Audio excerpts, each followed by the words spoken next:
పిల్లలతో నాకు చేయాలనుంది. But support కూడా ఉండాలండి. ఫ్యామిలీ సపోర్ట్ ఎంతలా ఉండాలి అంటే, మన పిల్లల్ని మనకంటే కూడా ఓకే. వాళ్ళ దగ్గరుంటే మనకంటే కూడా ఎక్కువ చూసుకుంటారు అన్న నమ్మకం రావాలి. నాకు తెలిసైతే మదర్ ప్లేస్‌ని ఇంకా ఎవ్వరు కూడా ఫుల్‌ఫిల్ చేయలేరని నేను అనుకుంటున్నాను.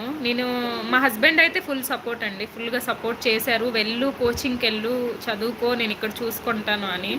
బట్ నాకు చిన్న పిల్లలు నాకస్సలు వదిలి వెళ్ళాలనిపియలేదు. ఇన్‌కేస్ నేను వెళ్ళినా సరే నాకు ఇటువైపే ఉంటది. నేను స్టడీ కంటే కూడా ఎక్కువ వీళ్ళ గురించే ఆలోచిస్తాను. సో, అందుకే అన్నీ ఆలోచించుకున్నాను. అందులో సెకండ్ థింగ్ ఏంటంటే మా హస్బెండ్‌కొచ్చి ఫోర్స్, నేనొచ్చి టీచింగ్. సో, నాకు ఇన్‌కేస్ జాబ్ వచ్చినా సరే నేను స్టేట్‌లో ఉంటాను. తనెక్కడో ఉంటారు. సో, లైఫ్ అంటే